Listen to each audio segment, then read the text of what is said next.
Muy bien. Buenos días a todas y a todos. ¿Me escucháis bien? Fenomenal. Bueno, bienvenidos y muchas gracias por estar aquí de nuevo en la segunda jornada del Encuentro de Salud Mental y Adolescencia. La mañana de hoy va a estar cargada también, como al igual que el día que ayer, de presentaciones muy interesantes. Voy a presentar a la primera ponente de la mañana, que es la profesora, la doctora Natalia Calvo, del Hospital Vall d'Hebron, que va a hablar de la ponencia, como veis, del programa de intervención psicoterapéutico específico para el abordaje de las autolesiones no suicidas en adolescentes. Natalia Calvo es doctora en psicología, adjunta en psicología clínica, como decía, del Hospital Vall d'Hebron. Además, es coordinadora de psicología del programa de trastorno límite de la personalidad en adolescentes y adultos jóvenes de dicho hospital. Además, forma parte como investigadora colaboradora del grupo del CiberSam. También es profesora asociada de la Universidad Autónoma de Barcelona, es tutora de residentes de psicología y forma parte como investigadora principal y colaboradora de diferentes becas, tanto del CiberSam, del FIS, de la Maratón. Bueno, tienes un excelente currículum, no lo voy a decir todo. Quizá lo principal y muy relacionado con la ponencia que va a tratar hoy es su trayectoria profesional muy centrada dentro de los trastornos de la personalidad y el desarrollo, muy específicamente en el trastorno límite de la personalidad a lo largo de la vida, desde el debut en la propia adolescencia, como la importancia del diagnóstico y la intervención precoz. También tiene un gran conocimiento en el estudio de diferentes psicoterapias basadas en la evidencia para el abordaje de estos diagnósticos, de estas patologías y muy en concreto en la terapia dialéctico-comportamental. Toda esta experiencia clínica e investigadora ha puesto en evidencia, ¿no?, y su interés en estos últimos años en el estudio clínico de las autolesiones no suicidas en adolescentes, muy relacionado con lo que nos vas a hablar hoy, y las dimensiones tanto de la disregulación emocional como la impulsividad, así como las comorbilidades, ¿no? Bueno, todo ello creo que está muy relacionado con lo que nos vas a contar, así que no voy a decir mucho más y darte la palabra. A continuación tendremos un espacio de preguntas, un par de ellas, si os parece bien, porque esta tarde tenemos una mesa donde los ponentes de la mañana, junto con el doctor García Bernardo, podréis preguntar muchísimas más cuestiones porque va a estar muy relacionada. Así que, sin más, te doy la palabra, Natalia. Muchísimas gracias. Muchas gracias. Buenos días. Yo voy a intentar mantenerme más o menos quieta, lo cual me resulta bastante difícil, pero intentaré hacer la presentación desde aquí, ¿no? Mi tendencia es a moverme mucho en el escenario, entonces tengo muchos cables por aquí, intentaré no hacer nada que sea un poco complicado. Bueno, en primer lugar, dar las gracias a la Fundación Koplovich, a la Universidad Complutense de Madrid y sobre todo a las organizadoras, que creo que habéis hecho una cosa increíble, ¿no?, en cuanto a las presentaciones, la gente convidada, bueno, a veces se lleva alguna palabra así como en catalán de los invitados. Y sobre todo porque, bueno, yo ayer presencié, ¿no?, unas ponencias que me parecieron de un nivel extraordinario, con personas muy comprometidas con la salud mental infanto-juvenil, e intentaré que un poco nuestra experiencia, que es la que quiero transmitiros hoy, esté un poco a la altura de lo que presentasteis ayer, ¿no? Bien, como decía Ana, mi trayectoria empieza hace muchos años, ¿no?, con el trastorno límite de la personalidad, que es un trastorno que, como todos sabéis, es tremendamente complejo. Y un trastorno que durante muchos años lo que habíamos visto, ¿no?, o lo que se percibía desde un punto de vista clínico, es que eran los pacientes intratables. Es decir, eran aquellos pacientes que muchas veces llegaban a urgencias y que en el momento que alguien sospechaba de los que estaban en urgencias que era un trastorno límite, era una cosa como que nadie quería atender, ¿sí?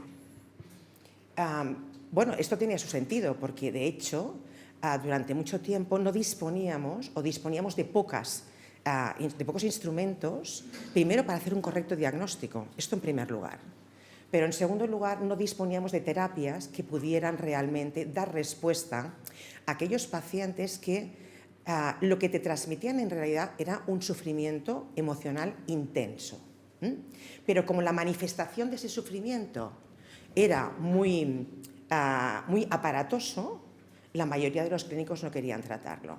Bien, Hace unos cuantos años, Marsha Linehan diseñó un programa de intervención, la terapia dialéctico-conductual. ¿Se oye bien ahora? ¿Sí? Sí, no, hago un poco la introducción y luego ya vamos ahí. Gracias. Marsha Linehan diseñó un tipo de intervención terapéutica que, a partir de su propia experiencia como paciente, pudo llevar a cabo, ¿no?, un diseño de un manual estructurado que lo que permitió es ver cómo a estos pacientes con estas características psicopatológicas les podía ayudar. ¿De acuerdo? Los resultados, la literatura demuestran que realmente es una técnica que es muy eficaz, que es la que ha demostrado mayor eficiencia en cuanto al tratamiento del TLP, ¿vale? Pero no obstante, ¿qué es la realidad que nos encontramos los clínicos en estos momentos? Y es que esa sintomatología que durante mucho tiempo no se podía diagnosticar hasta los 18 años, con lo cual teníamos una evolución durante la adolescencia, que lo único que permitía era complejizar mucho más la sintomatología. Lo que nos dimos cuenta es que si podíamos hacer una detección precoz de estos adolescentes que podían tener una clínica compatible con el trastorno límite, podíamos hacer una intervención mucho más rápida y además mucho más eficaz. Con lo cual, de alguna manera, intentábamos, porque desde la clínica siempre es un intento muchas veces, ¿no?, mejorar la sintomatología y, por tanto, evitar una evolución mucho más tórpida. Esto es un poco la introducción que me gusta hacer siempre cuando hablamos de las intervenciones terapéuticas, ¿no? Un poco para tener la impresión y la sensación, creo que los clínicos deberíamos tener muy claro que no podemos darnos por vencidos delante de según qué patología. Es decir, tenemos la obligación como clínicos de seguir trabajando, buscando, diseñando, ¿no?, todo aquello que pueda ayudar a aquellos pacientes que, como muy bien decía Leticia ayer, lo que te transmiten es un sufrimiento inmenso, ¿no?, esa oscuridad que te transmiten ellos. Bien, hoy os voy a presentar un proyecto que hemos llevado a cabo desde el Hospital de la Vall d'Hebron, que es un poco a partir de nuestra experiencia clínica y de nuestra formación en paralelo, ¿no? Ahora con Enrique hablamos de Marc Ferrer, ¿no?, que es mi compañero ahí, como, ¿no?, compañero, amigo, con el que estamos en este programa de trastorno límite desde el 2005, creo que más o menos, que es cuando un poco se puso en marcha este programa, y que de alguna manera hemos ido adaptándonos, ¿no?, a la evolución histórica. Y creo que en esto estaríamos todos de acuerdo, de que los trastornos ahora no se pueden definir como se definían hace 10, 15 o 20 años. Porque, entre otras cosas, hay elementos sociales, ¿no?, personales, académicos. Hay una serie de elementos que lo que hacen es que modifican la presentación clínica de los trastornos, lo cual, de alguna manera, nos permite también poder tener más manejo, ¿no?, de determinadas situaciones. Bien, dicho esto, vamos aquí. Espero hacerlo bien. Yo os presentaré mi presentación en cuatro partes, en las cuales, en la primera parte, vamos a intentar contextualizar lo que son las autolesiones no suicidas, porque de esto, vosotros sabéis, a nivel popular se habla mucho de las autolesiones, y creo que tenemos un gran desconocimiento de la autolesión y cuál es la finalidad, ¿no? Ayer incluso con Ángela, hablando con una persona, nos decía, bueno, es que esto es una llamada de atención. No, esto no es una llamada de atención. Y en todo caso, si es una llamada de atención es porque están tan solos, tan desesperados, que necesitan que alguien les haga un poquito de caso, ¿eh? Pero no es una llamada de atención. Hay muchos mitos alrededor de las autolesiones. Luego, la segunda parte será una revisión sistemática de ver un poco cuáles son los tratamientos que son tratamientos específicos diseñados para hacer una intervención de las autolesiones. Cuando hablamos de tratamientos nos referimos a tratamientos basados en la evidencia siempre. Después os explicaré un poco cómo ha sido el desarrollo de nuestro programa, el programa TAIS, y os vamos a presentar unos primeros resultados que nos parecen como muy engrescadores, ¿no?, en el sentido de que creemos que es un programa que puede aportar, ¿no?, bueno, un plus, ¿no?, a los dispositivos clínicos, ¿no?, tanto comunitarios como especializados, y que pueden ayudar un poco a poder manejar, ¿no?, de que los clínicos se sientan con ciertas herramientas para poder manejar determinadas situaciones, ¿no? Que un poco yo me encanta por lo que escuché ayer y que presentó Ángela, ¿no?, sería como una especie de continuidad, ¿no? Es decir, cómo desde la escuela podemos realmente establecer una hoja de ruta, ¿sí?, que nos pueda llevar después al ámbito clínico y que nos permita de alguna manera poder hacer una intervención lo más adecuada posible. Bien, empezamos contextualizando las autolesiones y la adolescencia. Bien, ¿qué entendemos por el concepto de autolesiones no suicidas? Esto es un concepto importante, porque la finalidad, después veremos cuál es, no pretende llevar al suicidio. Después veremos los datos que nos aporta la literatura, que dice cómo el riesgo está ahí muy asociado. Pero en principio la autolesión es una conducta bastante común entre los adolescentes, y que las formas más directas de manifestarse la autolesión sería en forma de cortes, sobre todo en los antebrazos, quemaduras, golpes, erosiones, se acaban rascando, por ejemplo, cicatrices que tienen, acaban erosionándolas. Pero lo que estamos viendo últimamente es que hay otras formas indirectas de autolesionarse, ¿vale? Y en esto, sobre todo, vemos adolescentes que lo que hacen son conductas de atracones con las drogas, atracones con la alimentación, porque de alguna manera es la forma inmediata, ¿no?, de reducir el malestar emocional, ¿sí? Luego iremos a este punto, que es un punto como muy importante en cuanto al tema de las autolesiones, ¿vale? Y después, otra de las cosas que estamos viendo últimamente es esta tendencia de algunos jóvenes a piercearse, ¿no?, a tatuarse, todos ellos, ¿no? Incluso algún adolescente nos ha llegado a decir que la sensación que les produce el constante tatuaje sería equiparable a la sensación que tienen muchas veces cuando se autolesionan. ¿Sí? Bien. ¿Y qué podríamos decir en cuanto a la prevalencia? Bueno, los datos realmente son alarmantes.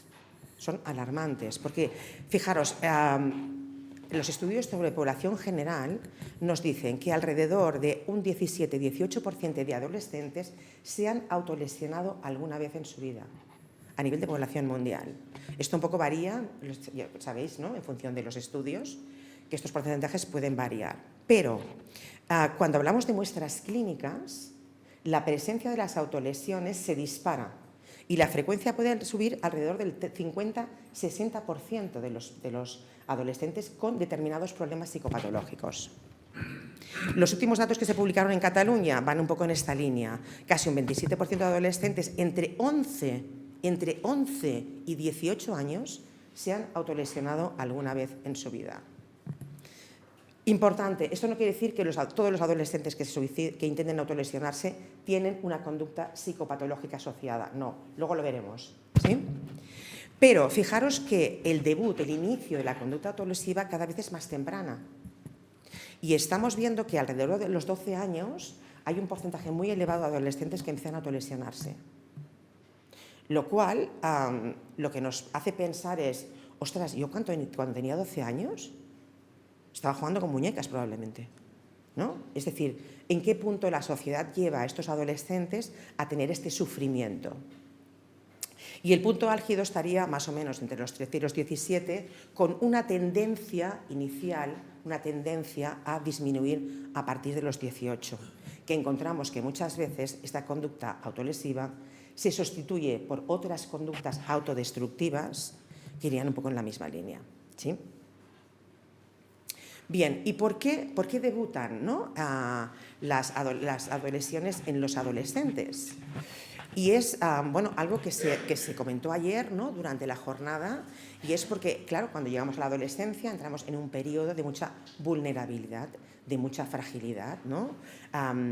Y que de alguna manera es una etapa muy importante en cuanto al neurodesarrollo, lo cual implica que hay mucha más fragilidad, mucha más vulnerabilidad en ese momento, y todos sabemos, y ayer incluso Mara lo comentaba, ¿no?, el hecho de que es un periodo en el cual ese periodo de transición, ¿no?, de la infancia a la edad adulta, y que además se va alargando cada vez más hasta los 25 años más o menos, en que consideramos que evolutivamente el cerebro ya ha alcanzado su máxima maduración.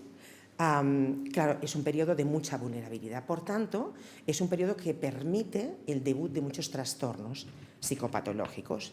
De hecho, centros como Origen en Australia lo que nos indican es que el 70% más o menos de las enfermedades mentales debutan antes de los 25 años. ¿Y esto qué nos hace pensar?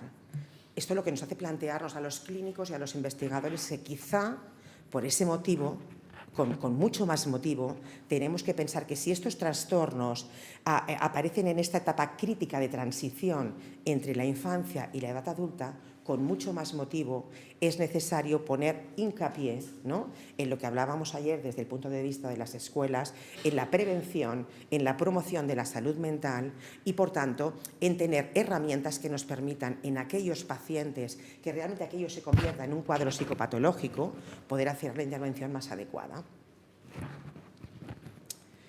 Claro, porque las autolesiones, ¿cómo las podríamos situar? ¿Todos los adolescentes que presentan alguna autolesión son iguales?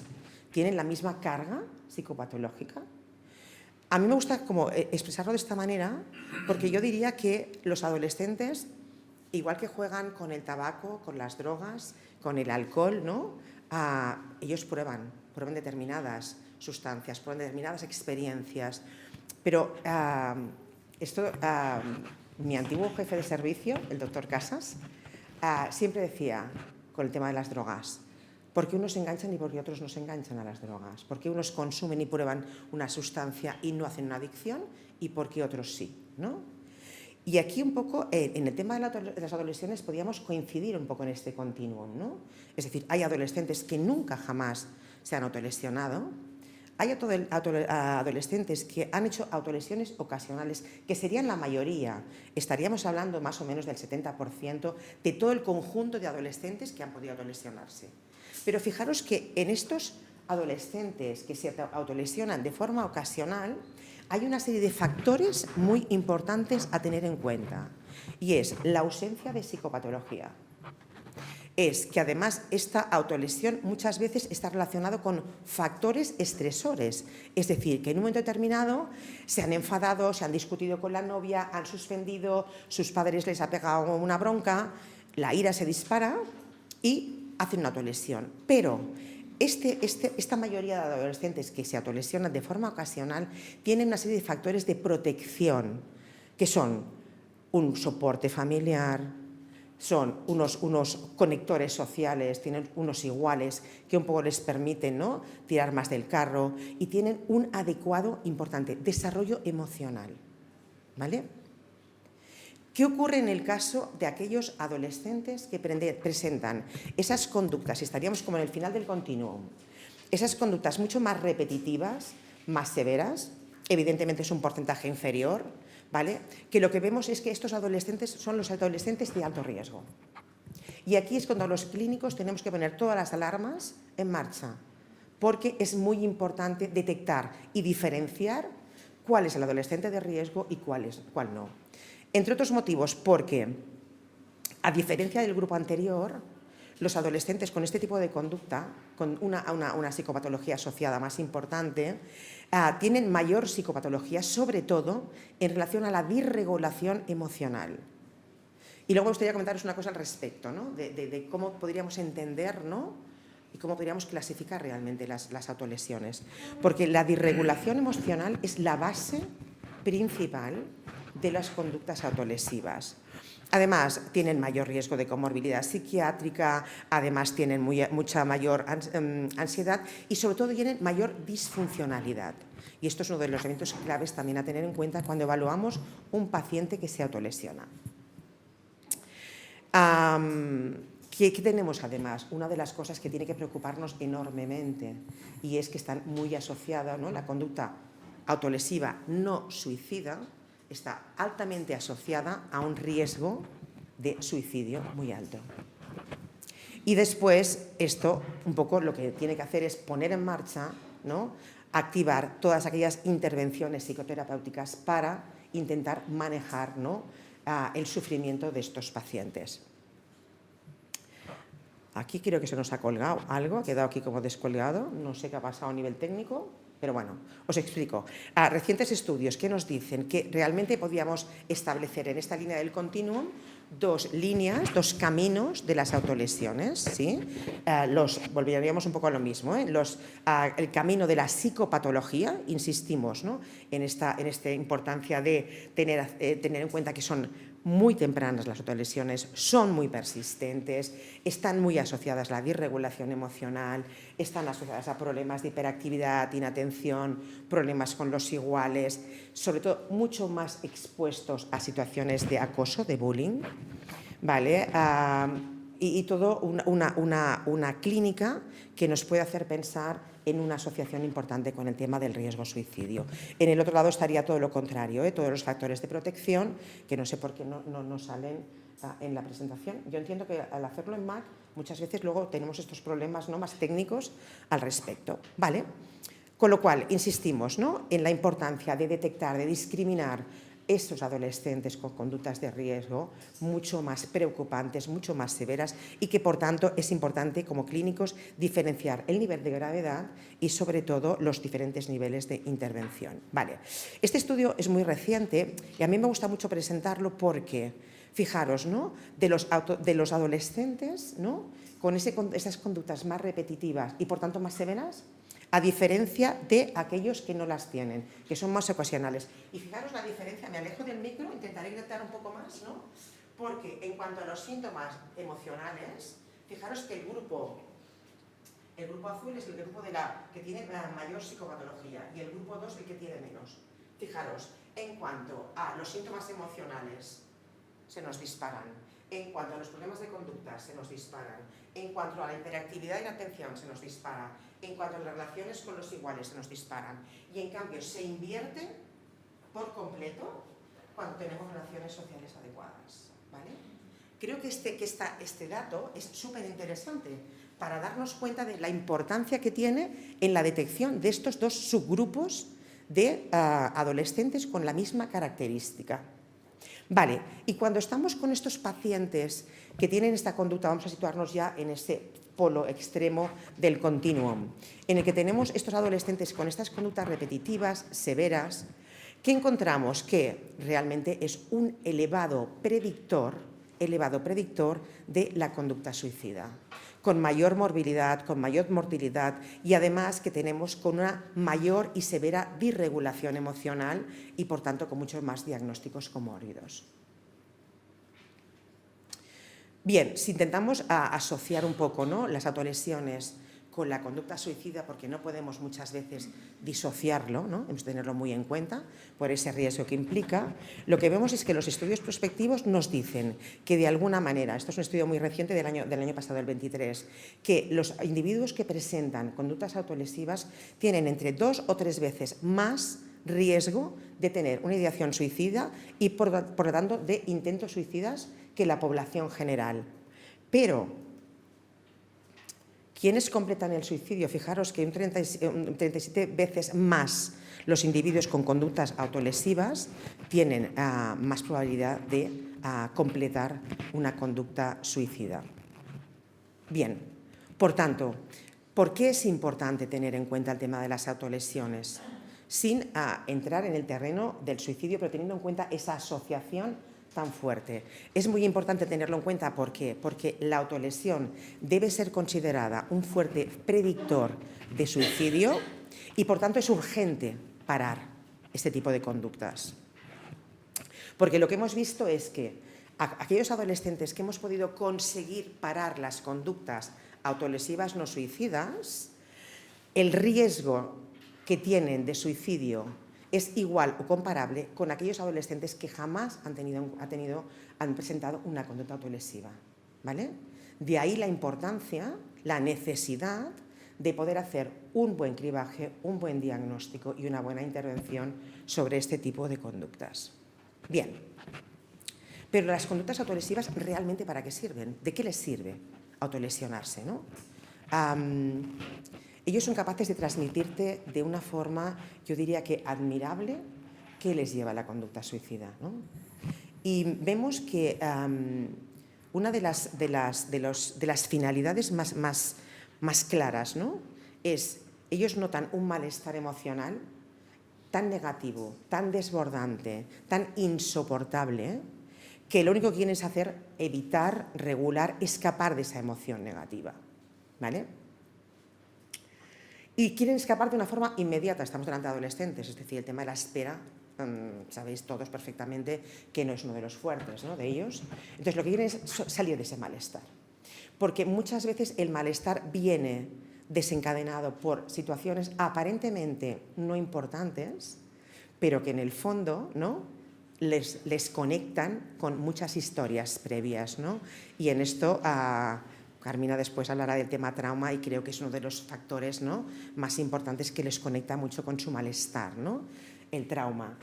Y entonces, ¿qué ocurre? Que la única manera de competir con ese malestar emocional es utilizar algo físico que contrasta de forma rápida con ese malestar, ¿vale? La única manera que tienen muchas veces de salir de ese malestar emocional es con un malestar físico que compite tanto o más que el malestar emocional que sienten. Y la salida es muy rápida. Claro, la salida es tan rápida que esa conducta disfuncional, que en el fondo para ellos es funcional, ¿no?, para los clínicos no sería así, genera una especie de adicción, ¿no? Es decir, muchos adolescentes te dicen que ellos no quieren dejar de autolesionarse. ¿Por qué? Porque es la manera que han aprendido de salir del malestar, ¿vale? Hay otras maneras, otras funciones de la autolesión, ¿no? Es el autocastigo, cuando están en un estado disociativo, ¿no?, que lo viven con mucha intensidad y con mucho malestar, también es una manera importante de salir de ese malestar, pero podríamos decir que la funcionalidad principal de la autolesión es escapar del malestar emocional y mejorarlo. Y nosotros nos preguntamos muchas veces, ¿no?, desde nuestro equipo, si realmente las autolesiones podrían ser consideradas un trastorno de la disregulación emocional. Es decir, que la manifestación, la conducta externalizante es esta, pero el sustrato, ¿no?, que sostiene esa conducta probablemente podría explicarse a través de un trastorno de la disregulación emocional. Bien, por tanto, justificando todavía mucho más esta situación, necesitamos intervenciones especializadas, necesitamos intervenciones cognitivas y conductuales que permitan, ¿no?, prevenir y sobre todo trabajar esta disregulación emocional y sobre todo que nos lleve a poder conseguir que ese adolescente se sienta mucho más funcional, mucho más adaptativo, que un poco consiga, ¿no?, salir de ese sufrimiento. Y sobre todo porque sabemos que si estas conductas no se manejan a tiempo, la tendencia es a complicarse, a hacerse mucho más complejas y sobre todo a llegar a cuadros psicopatológicos mucho más complejos, como podría ser sin duda el TLP.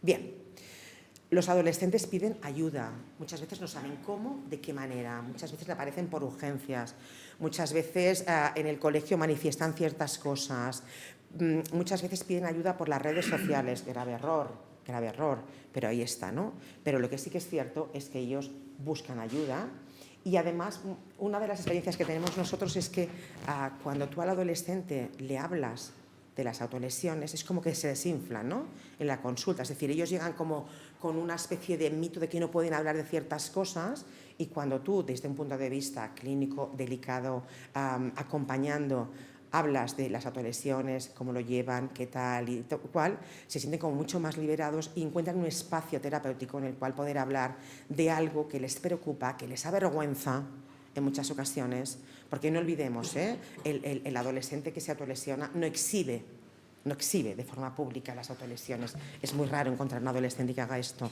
Lo hace en zonas de su cuerpo que no se pueden visualizar.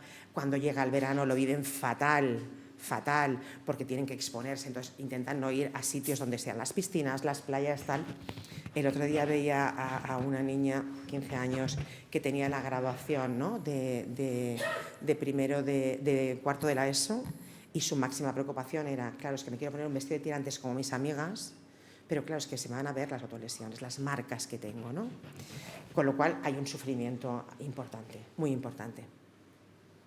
Bien, toda esta situación nos llevó desde el hospital a plantearnos, hacer una revisión sistemática y pensar qué se está haciendo, qué hay hasta el momento, porque lo que sí que habíamos visto es que hay, os lo explico antes que esta, porque sí que hay modelos terapéuticos que sí que han intentado hacer adaptaciones adolescentes, pero claro, si yo hablo de la DBT, ¿no?, que es la que más conozco para adolescentes, la DBT no va dirigida a las autolesiones, tiene un apartado en el cual manejas trabajar las autolesiones, pero el target de la DBT no es las autolesiones, es el trastorno límite, ¿vale?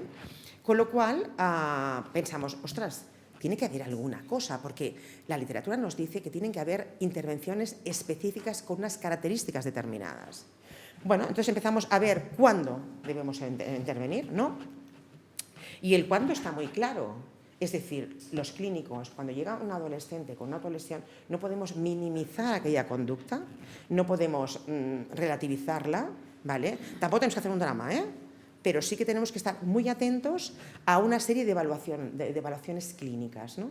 Es decir, poder saber, poder ver cuál es el tipo de frecuencia de la autolesión, qué tipo de autolesión, qué gravedad tendría esta lesión que se han hecho, cuál es la funcionalidad de esto, ¿no?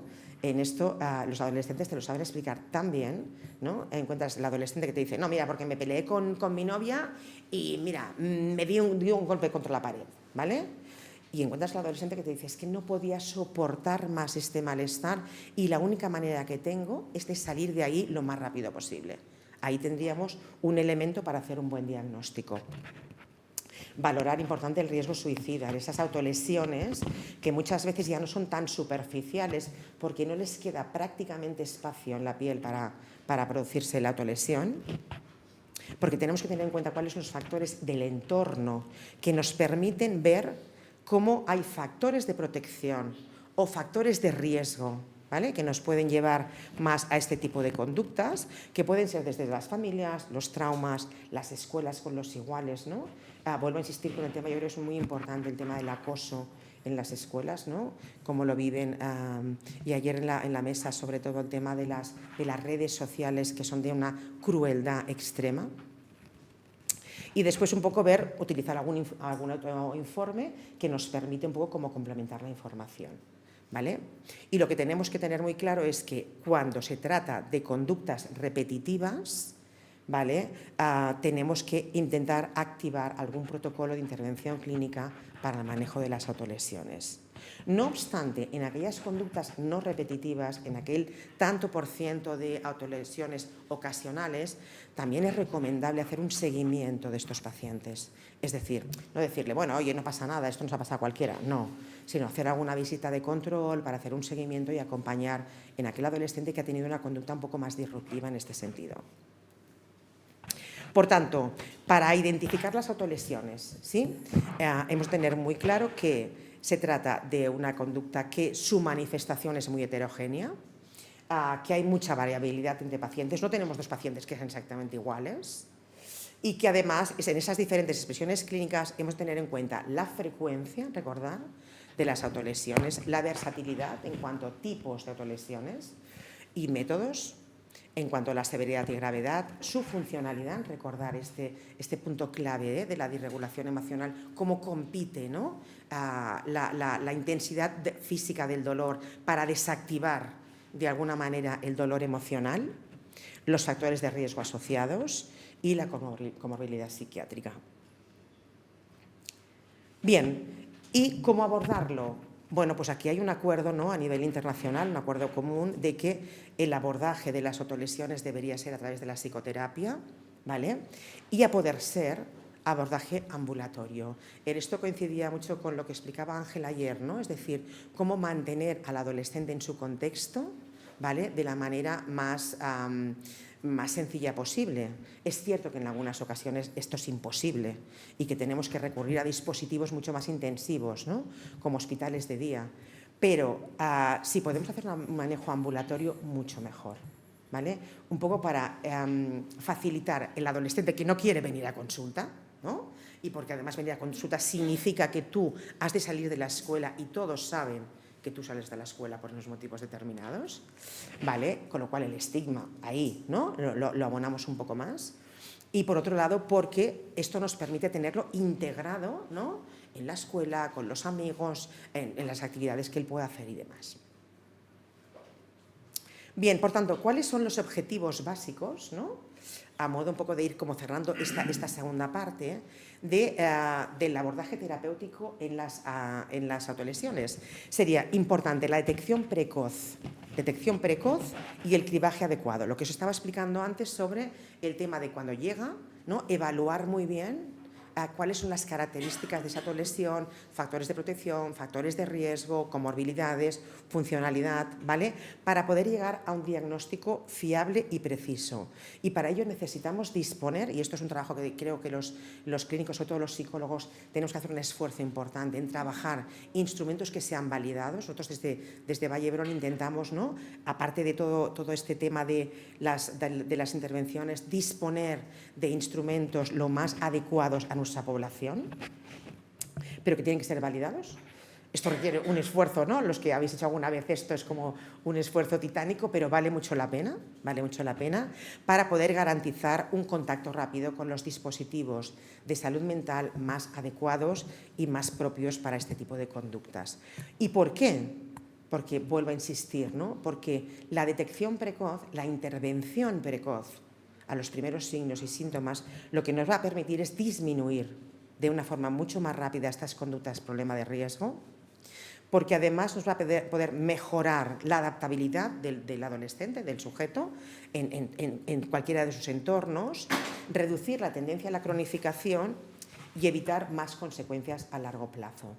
Fijaros, hay una cosa que a nosotros nos ha preocupado durante mucho tiempo y por eso nuestro programa ya se definió como el programa de adolescentes y adultos jóvenes, ¿no? Desde el 2005, hace unos cuantos años. Y era que un poco con mi compañero Mar Ferrer y yo, lo que un poco nos negamos a decir, bueno, ¿por qué tenemos que hacer el diagnóstico de trastorno límite en el día que hace 18 años y no podemos hacer el diagnóstico en el día que tiene 17 años y 11 meses? ¿Por qué desde un punto de vista taxonómico tenemos que esperarnos ese momento?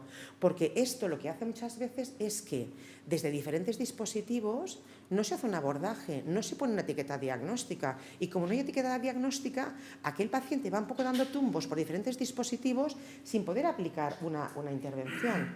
Lo que tenemos que tener muy claro es que si yo puedo diagnosticar, no como tal el TLP, pero sí una clínica que podría ser compatible con un TLP, puedo empezar a hacer intervención que me va a evitar probablemente que cuando llegue a los 18 o los 20 años tengamos un trastorno límite muy cristalizado y de más difícil manejo, ¿vale?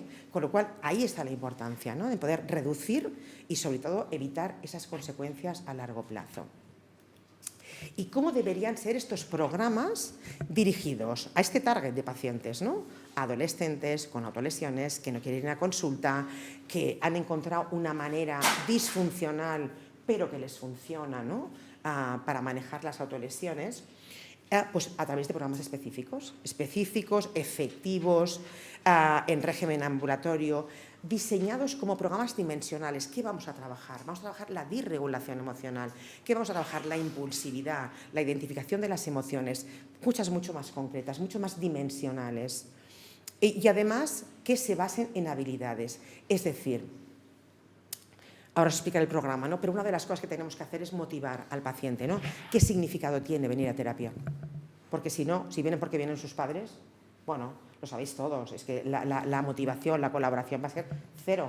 Tenemos que ayudarlo a que él se sienta motivado y para ello hemos de darle estrategias, herramientas que le permitan manejar de una forma no fácil, pero sí que vean que aquel trabajo va a ser efectivo para sentirse mucho mejor, ¿vale?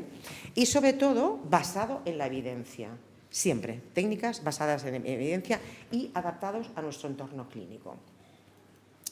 Bien, ¿cómo desarrollamos nuestro programa? Pues fijaros, un día decidimos ver cuál era la incidencia de adolescentes que llegaban a urgencias de nuestro hospital por conductas autolesivas, ¿sí? Recogimos todos los datos y publicamos el estudio de la prevalencia de las autolesiones, fijaros, antes de la pandemia, 2015-2017, ¿vale? Y ya nos pareció un poco sorprendente porque de esto teníamos a muchos compañeros que estaban en urgencias que nos llamaban desde pediatría y tal para hacernos consultas sobre adolescentes que presentaban conductas autolesivas. La prevalencia en este periodo, bueno, 20%, estaba dentro, ¿no?, de las tasas de prevalencia a nivel internacional, ¿no? Pero ¿cuál fue nuestra sorpresa cuando repetimos el estudio, que era un poco recoger las admisiones, ¿no?, que llegan al hospital, y había aumentado el 70% de las consultas? 70% después de la pandemia. Y en este momento, en el momento actual, que sería finales del 23, estamos casi en el 75%. saltan las alarmas. Saltan las alarmas de decir, bueno, alguna cosa tenemos que hacer, ¿no?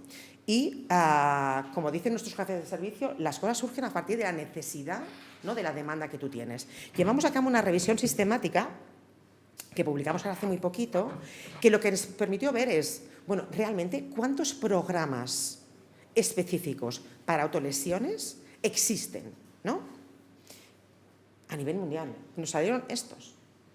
Nada. De los cuales solo el primer programa, el de Australia, el de Chanen, y el programa de CAES en Alemania son los que se han trabajado a partir de ensayos clínicos, es decir, que son las que han demostrado mayor evidencia. Y fue cuando de repente vimos, ¿qué tienen en común todos estos programas, en definitiva? Pues tienen en común que trabajan, volvemos a lo mismo, ¿no?, esa idea del trastorno, de la disregulación emocional, trabajan la regulación emocional como el sustrato dimensional básico, trabajan la resolución de problemas, trabajan la comunicación interpersonal fundamental entre los adolescentes con sus iguales, ya no incluimos ahí ni a las familias, porque es un punto y aparte, pero sí con sus iguales, que es muy importante, y después utilizar técnicas conductuales. Y fue en ese momento cuando dijimos, bueno, quizá necesitamos en nuestro entorno clínico diseñar un programa, porque claro, estos programas, uno en Australia y otro en Alemania, las características de la población evidentemente son distintas. Y ahí que nos animamos a diseñar un programa, ¿de acuerdo? Este programa que actualmente estamos estudiando su efectividad, con resultados del estudio piloto, fue diseñado por nuestro equipo, el doctor Ferrer, el doctor Ramos Quiroga y yo misma, y llevamos a cabo este programa, este manual. Es un manual estructurado, os explico ahora, que en principio los elementos terapéuticos básicos de este programa son trabajar sobre todo el desarrollo de la motivación para que el adolescente venga, porque es muy importante, para mí es la clave. O sea, yo creo que hay dos elementos claves para vincular muy bien a un adolescente en una psicoterapia, y es la motivación y la psicoeducación. La psicoeducación es un elemento clave. Si yo no entiendo qué me pasa, no entiendo la necesidad que tengo, no voy a llevar a cabo nada. Si yo tengo un problema de una cardiopatía y el cardiólogo no me explica muy bien para qué va a ser tomarme el Adiro, ¿vale?, no me lo voy a tomar. Si yo no entiendo cómo funciona mi corazón, no voy a tener la necesidad de poder tomarme aquella indicación que me dice el especialista. Y en este sentido es muy importante que validemos al adolescente en su sufrimiento, validemos mediante la educación el que entendemos perfectamente cómo han llegado a esta situación, pero que estas conductas son disfuncionales y que lo que tenemos que trabajar con ellos es identificar cuáles son aquellos factores que disparan, que desencadenan, que perpetúan la conducta autolesiva, para poderles dar estrategias que sean más funcionales, ¿vale? Insisto, sobre todo desde la validación, un concepto muy de la DBT, ¿vale?, desde la validación, para que puedan ver que realmente pueden utilizar otras estrategias que son tan o más efectivas que la autolesión.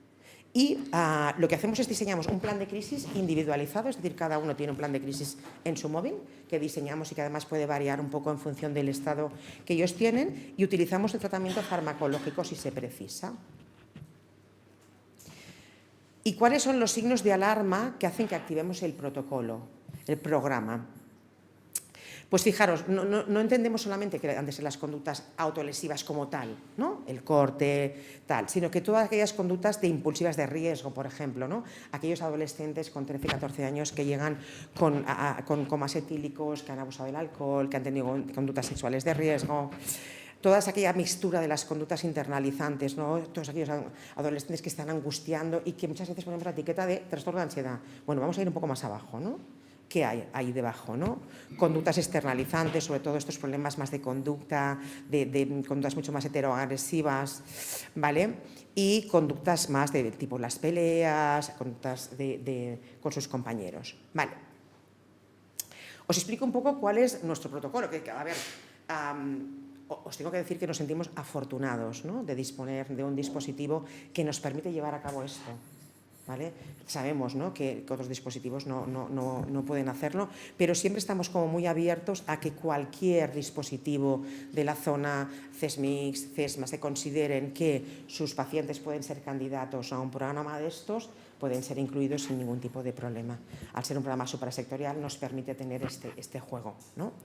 Entonces, el protocolo básico es que normalmente llegan por urgencias, es decir, un adolescente que llega a urgencias, se ha autolesionado y entonces se activa el protocolo. De urgencias, normalmente lo que se hace es que se hace una derivación a las consultas externas nuestras y pasan por una primera visita de psiquiatría, en la cual se hace un cribaje clínico, ¿sí? Y en ese cribaje clínico lo que nos permite es decir, bueno, realmente, ¿no?, aquello que os explicaba de la evaluación, ¿se trata de un paciente que se puede beneficiar, que sería un candidato a este programa? Sí, adelante. Vamos a la parte de psicología.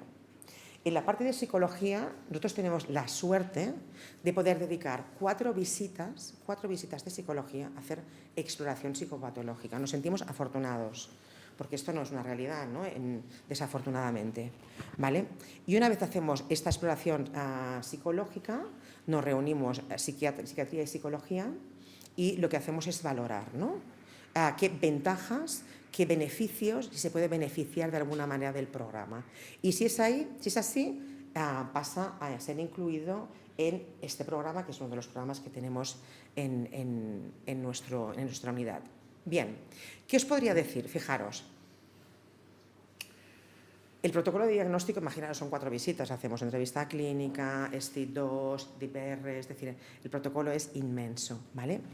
Pero aquí os pongo un poco los que consideramos que son más significativos, y es que utilizamos la STID2 teniendo en cuenta que sabéis que la STID2 es una entrevista diseñada para trastornos de personalidad, que debería ser utilizada a partir de los 18 años, pero equipos, por ejemplo, como el de Chanel en Australia, lo que nos dice es que si yo paso una STID2 a los 15 años, sobre todo la parte del trastorno límite, lo que me permite es tener un número de criterios que puede ser utilizado como un gold estándar, ¿sí?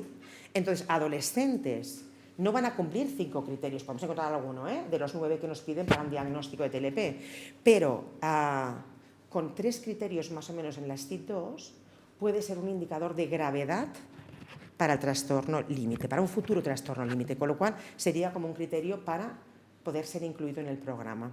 Y después pasamos una serie de instrumentos como son el CTQ de traumas, que nos da mucha pista. Carmina, lo conoces, ¿no? Nos da mucha pista sobre cuál es, ¿no?, la situación. Es un cuestionario de traumas que es autorreportado, con todo lo que esto significa. Y luego pasamos toda la serie de cuestionarios, que es el BPCS, es un cuestionario diseñado por Carla Sharp, que tuvimos la suerte de poder validar a través de una beca Cibersan de instrumentos, y que nos permite hacer un cribaje en aquellos niños a partir de los 9 años que pueden tener una clínica que podría ser compatible con un trastorno límite, ¿sí? Por tanto, nos da indicadores de disregulación emocional y de impulsividad. Es un cuestionario muy cortito, de 11 ítems, si a alguien le interesa os lo hago llegar, sin ningún problema, y además de fácil corrección. Y lo que nos permite es un poco tener como una orientación, ¿vale? Y además nosotros utilizamos un cuestionario que nos gusta mucho, que es el ISAS. No sé si lo conocéis, que es un cuestionario que mide las autolesiones y lo mide de 2 formas, de una forma cualitativa y de una forma cuantitativa. La cualitativa, luego os presento unos datos que tenemos que son muy interesantes, porque lo que nos permite es ver en qué momento de su vida empiezan las autolesiones y cuál es la respuesta que les da la autolesión. ¿Es rápida? ¿Lo hacen solos? ¿Es inmediata? ¿Quieren dejar de autolesionarse? Y luego hay unas preguntas, que es la parte cuantitativa, que lo que nos permite ver es la funcionalidad, aquello que hablábamos, ¿no? Si la funcionalidad es para regularme emocionalmente, si es un autocastigo, sea lo que sea, ¿vale?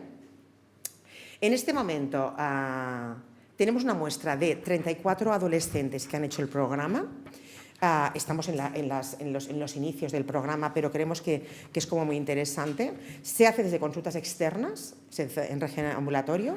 Ha sido el periodo del 2023. El 91% de los sujetos han sido mujeres, con una edad media de 16 años, y ha pasado por el CEIC y con el consentimiento informado de familiares y pacientes en el caso de los que son un poco más mayores, porque nuestro programa está diseñado para adolescentes que van desde los 12 años, más o menos 13, hasta los 25, porque incluimos esa etapa TAI, de ahí el nombre, esta época transicional, ¿no?, de la infancia a la edad adulta, a diferencia de la mayoría de programas que os explicaba antes, que solo están diseñados para adolescentes. Este programa nuestro tiene esa diferencia con respecto a los programas que existen en la actualidad. ¿Vale? Entonces, de estos 24 pacientes que reclutamos hasta el 2023, hemos perdido 9, de los cuales 3 empeoraron y tuvimos que derivarlos a hospital de día. 3 abandonaron y 3 pidieron alta voluntaria porque consideraron que no les apetecía mucho más venir.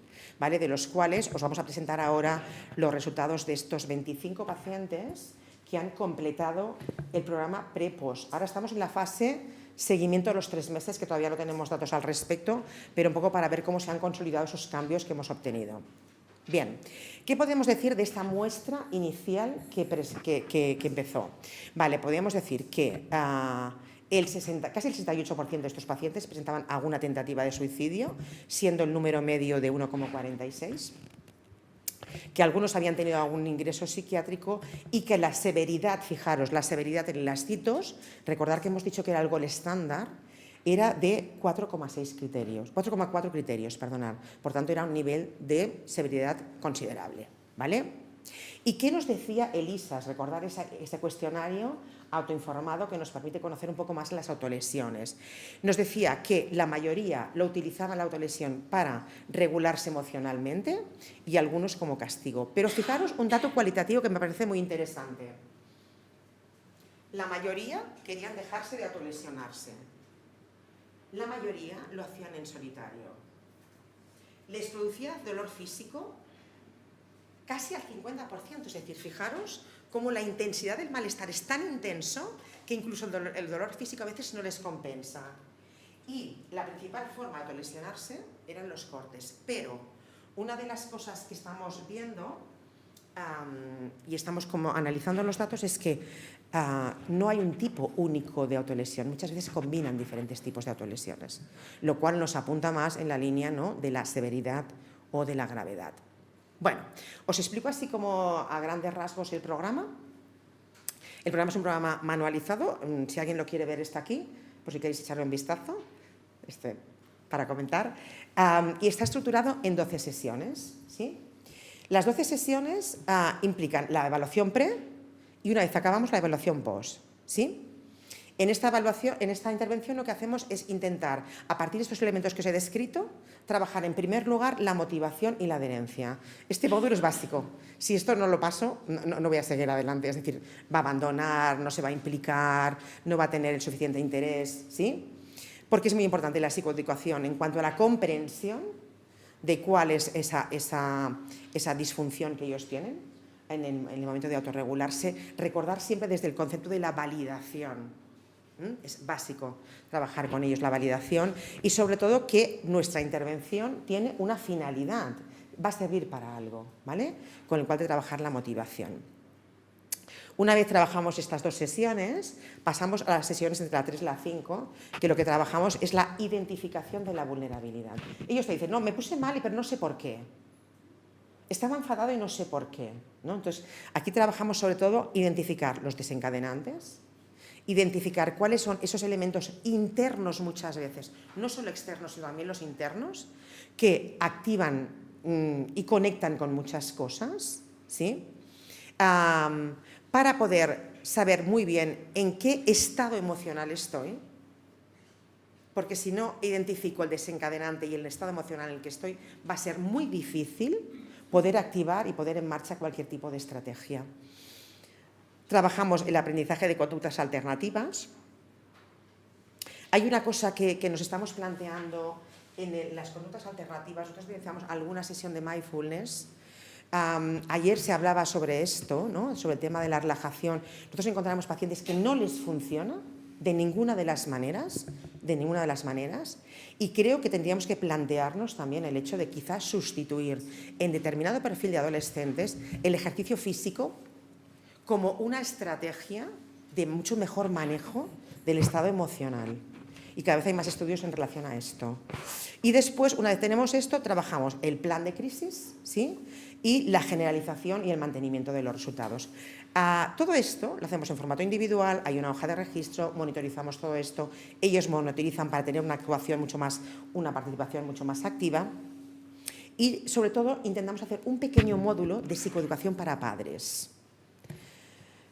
La verdad es que hay padres que se implican y la verdad es que hay padres que no van a hacerlo. La idea siempre es al principio, a la mitad y al final.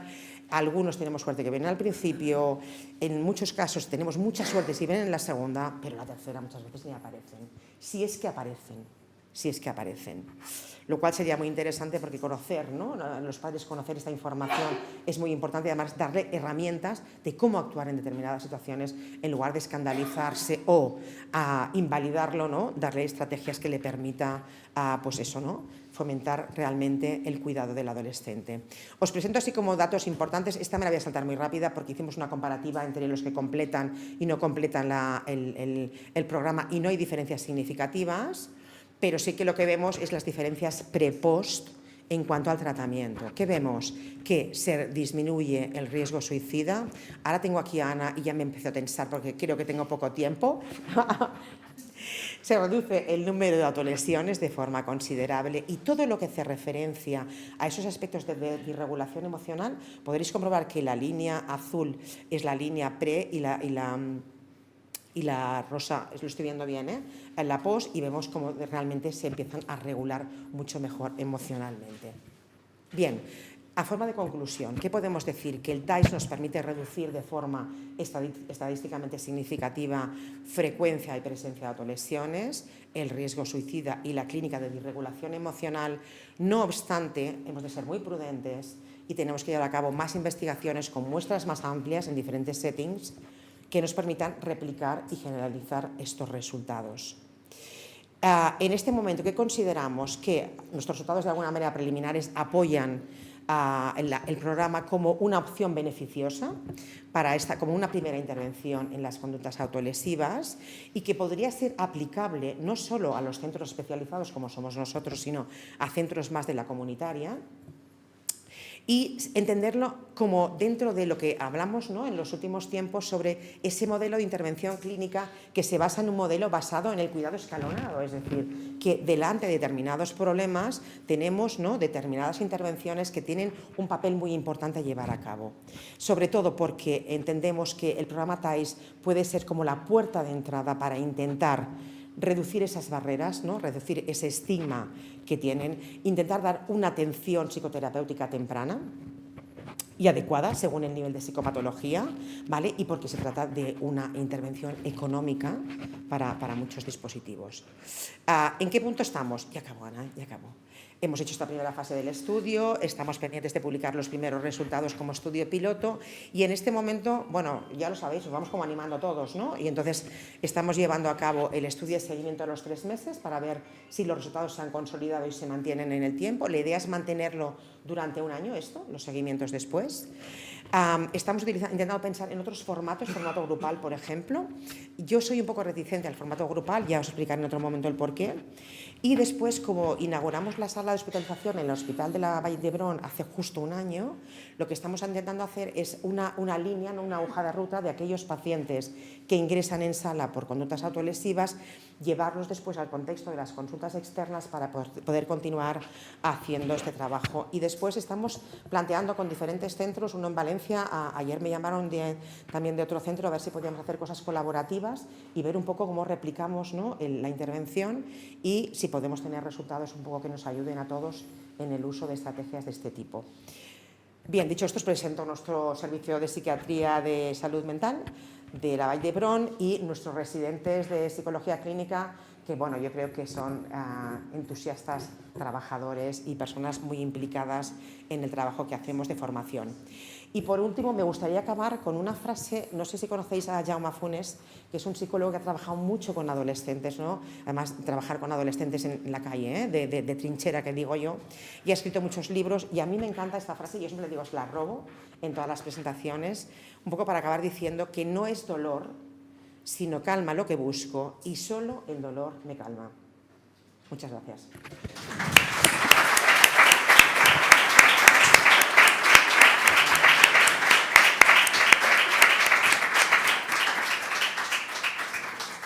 Muy bien. tomo el café, que no me ha dado tiempo a tomármelo antes, si no os importa.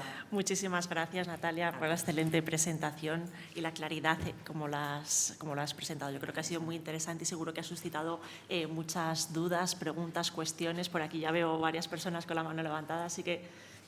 Sí. Bueno, muchas gracias, Natalia. Yo me gustaría preguntarte por el trabajo un poquito más concreto de dar alternativas a las autolesiones por este tema de la inmediatez de calmar el malestar, ¿no?